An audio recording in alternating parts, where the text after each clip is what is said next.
What's going on YouTube? I'm Andrew Crawford, the HD Legend, yeah boy, the GOAT, not the GOAT, bro. Okay, GOAT, close enough, am I right? I think I'm right, and today on the channel, I will be, since he's been released by the WWE and will probably never have another match in the WWE, counting down Dolph Ziggler's top 10 greatest WWE matches. And this is not like a, woe is Dolph, I feel bad for Dolph because he's been released. No, this is celebrating the man that, in all honesty, should have been the next Heartbreak Kid Shawn Michaels, HBK, whatever you want to call him.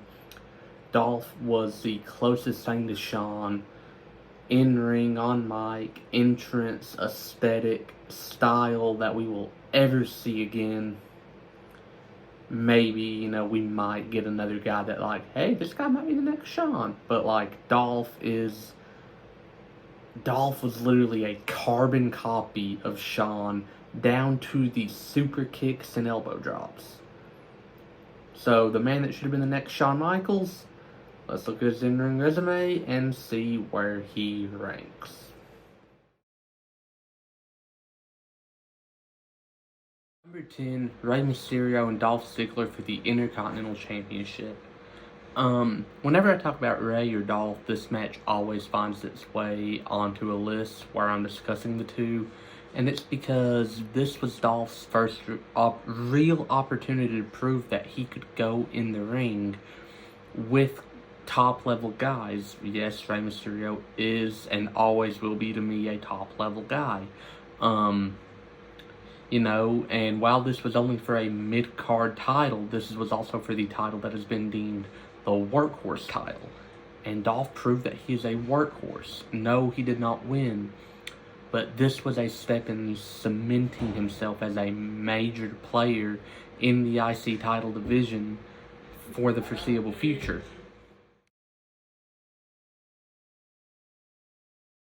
Number 9, Team Cena versus Team Authority, Survivor Series 2014.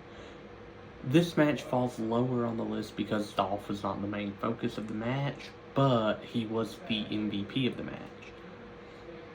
Falling down to 3-on-1, Rollins, Luke Harper, and Kane versus Dolph Ziggler with Team Cena, everyone on that team besides John's career on the line, the Authority stayed in power. It was 3-on-1, and Dolph fought back from down 3-against-1 to win. And that was the biggest story of the match. That and Sting debuting to help Dolph, but that's for a different video. Dolph really showed his Shawn Michaels-esqueness because Shawn Michaels did the exact same thing 11 years before this in 2003 at Survivor Series. And, again, even though Dolph never really got that main event push again, this was a huge statement by Dolph saying, give me the ball and let me run with it. They never did, but, every match on this list is an example of Dolph saying, let me run with this, and I won't prove you wrong.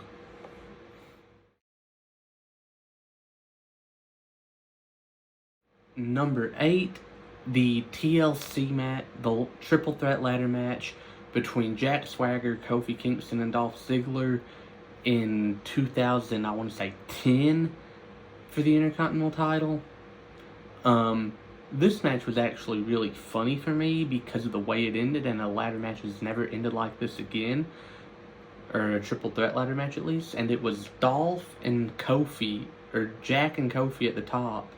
And they both, they unhooked the title and dropped it to the ground, and Dolph, crawled over to it and wrapped around it to win and retain the Intercontinental title. A lot of people say it's a bogus ending, but it was an innovative ending, and, that's really the only spot I can remember, but it was also, again, showing Dolph and Kofi and Jack for how innovative and how good they were. These are 3 former and would-be world champions giving their best for the mid-card title, but making it feel as important as a world title. And for that, you gotta commend them, or condone them, or commend them.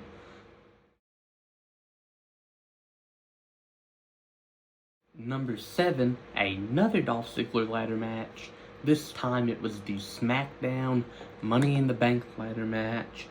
And this was featuring, oh Lord,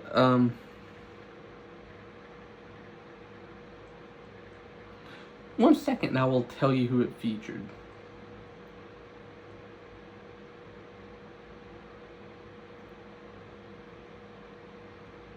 Okay, it was Tyson Kidd, Christian, Damian Sandow, Santino Marella, yes, Santino, Cody Rhodes, Dolph Ziggler, and A-Train dressed as a Japanese, like, sumo lord or something like that. This match is on here because this was, again, one of the moments where it was Dolph saying, "Give me the ball. Please, give me this opportunity." And WWE did. They gave him the Money in the Bank win this match. Not only that, a few months later, Dolph would, well, go to the next century. Number 6, this is more of a moment than a match, but I'm going to cheat a little bit because it's my video. Dolph Ziggler versus Alberto Del Rio for the World Heavyweight Championship, the Raw after WrestleMania 29.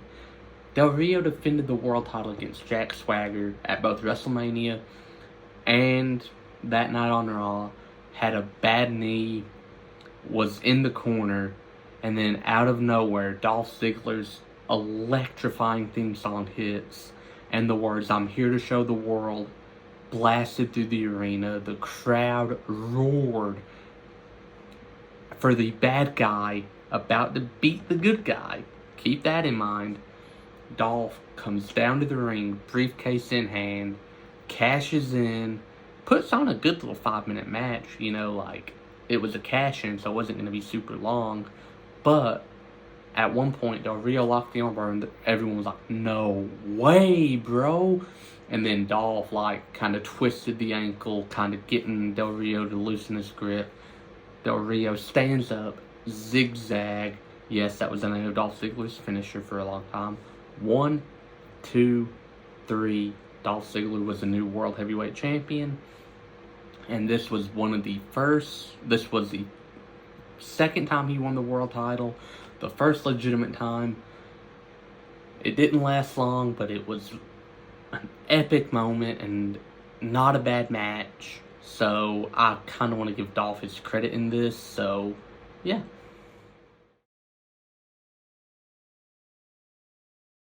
Number 5, Dolph Ziggler versus John Cena at TLC 2012. For Dolph Ziggler's Money in the Bank briefcase. This was Dolph's his second or third feud with a main event talent in John Cena. And, you know, Dolph helped continue John Cena's worst year of his career, even though his winning percentage was still through the roof, and John had beaten Brock Lesnar that year in Brock's return match. But yeah, we'll say it was the worst year of John's career. But Dolph did win this match, retaining the briefcase, and again would go on to cash in for the world title, the Raw after Mania, as discussed in the previous entry. What made this match so cool for me was, it was the first time, or second time, sorry, I'm super tired from work, but it was the second time that the Money in the Bank briefcase was defended, not fought for, it wasn't vacant and everyone was vying for it, it was defended by the briefcase holder. Third time, Edge and Matt Hardy, Edge and Mr. Kennedy, Dolph and Cena. And not only that, AJ Lee turned heel on Cena. And, you know, this was just, again, a moment of Dolph's career where, give me the title, please. Give me a shot. This was a shot that was given to Dolph, and him and Cena knocked it out of the park. For Dolph Ziggler versus Luke Harper, God rest his soul, at TLC 2014. After being cheated out of the Intercontinental title by the Authority, Dolph was granted a rematch against Luke Harper at TLC 2014 after ousting the Authority from Power. And this ladder match is something that I genuinely love just because, again, it's two greatly unappreciated wrestlers showing you give us a chance and we are going to show you what we can do, as done in this match. Dolph sold like crazy. Luke looked like a monster even in a loss. Just kind of everything kind of fit together perfectly in this match. And I will never forget watching that, because this was the biggest of a Dolph Ziggler fanboy I ever was. And I was stoked to see Dolph win the Intercontinental title back. Also, get used to hearing the Intercontinental title mentioned in this video if that wasn't obvious, but just such a fun match and a great ending to Dolph's year, because 2014 for Dolph was an amazing year, winning the Intercontinental title, being the MVP of a match at a Big Four pay-per-view, turning face, which you may not, it was like an organic babyface turn too, not like one of these cheer for this guy. The fans naturally got behind him. But again, Dolph Ziggler and Luke Harper, number 4. Number 3, WrestleMania 31 Intercontinental Championship ladder match. Dolph Ziggler, Daniel Bryan, Wade Barrett, Dean Ambrose, Luke Harper, Stardust, R-Truth. Was there anyone else? Nope, that's it. In this match, Daniel Bryan won, but Dolph Ziggler was in the essentially final 2. It was him and Daniel on top of a ladder, and they just started headbutting the crap out of each other. Literally just headbutting each other like it was their job to headbutt each other. It was very gruesome. I think both men got a concussion from this match. You know, it was one of those ladder matches that you don't remember until you watch it back. Once you watch it back, you're like, oh, I remember how good this match was. You know, R-Truth almost died. Dean Ambrose probably did die after Luke Harper powerbombed him through a ladder. Wade Barrett lost the Intercontinental title, which looking back now makes me sad because Wade Barrett should have been the world champion at one point. But again, this is Dolph and everyone else in that match who was stuck in the mid-card at the time, showing that we are capable if you give us a chance. And that's all that these guys ever needed. Look at Dean Ambrose. He was given a chance and he ran with it and was a very good world champion for a little while. Dolph was a great Intercontinental champion for a long time, for every time he won the title. Speaking of Dolph and Intercontinental titles, number 2, Dolph Ziggler versus Seth Rollins in an Iron Man match at Extreme Rules in 2018. I remember watching this match and having to mute my TV because of the fans starting to count down anytime it would be like, it'd be like 29 minutes and 10 seconds and they'd start counting down from 10 like it was a Rumble match. And I muted my TV and strictly paid attention to this match. And for a 30-minute Iron Man match, this was amazing.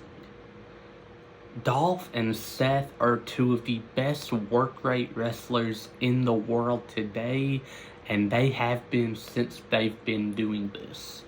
Or Dolph has been since he was since it was 09. Seth, he's been one of the best work rate wrestlers in the world since he's been wrestling. and I will die on that hill. Anyways, Dolph and Seth killed it. Loved this match. Love everything about it. Love the fact that Dolph won.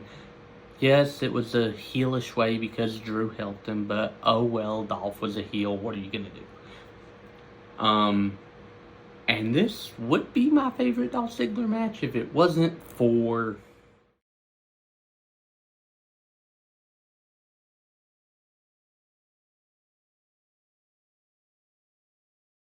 number 1, Dolph Ziggler versus The Miz at No Mercy 2016.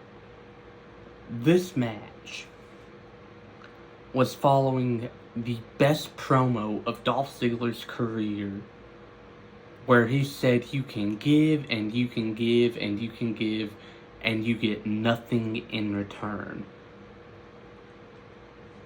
And then it was like the people asked him why he still does it, and he said because he can't stop, because it's all he wanted. That promo tackled on with him saying, one more shot and I'll put my whole career on the line. Miz accepting, and the callback to Eddie and Kurt at WrestleMania. That's exactly what this was. Dolph took the boot off, or undid it. Miz took the boot off. He was like, what? And then the super kick for the 1, 2, 3 for Dolph to win. And I won't lie. This was part of the beginning of the resurgence of the Intercontinental title that lasted till about 2019. When the Intercontinental title was just as, if not more important than either world title, because for one, Brock was never showing up with the Universal title, let's just be real. And they were also still trying to like find their way with it, so and then, you know, like Dean was a good world champion, it just fell on bad timing because of how hot the Intercontinental title was at this point. Dolph and Miz again killed this match, and I will personally never forget this match just for what it meant to me, because I was like, this is what a mid-card title should mean. Yeah, it's a mid-card title, but it should still be important to people. And with that being said, and that's the video. Did you like it? Did you love it? Did you hate it? Tell me about it in the comments below. Don't forget to like, share, and subscribe. Send this around to all your friends, your family, your aunt, your uncles, any wrestling fan you know. Just, you know, get my channel out there, because I do actually want to kind of build my following up. And stay tuned for next video when I continue this top 100 wrestlers of all time list that I'm on, which will be 780 to 71. With that being said, unlike John Cena, I can see you, and I will see you very soon.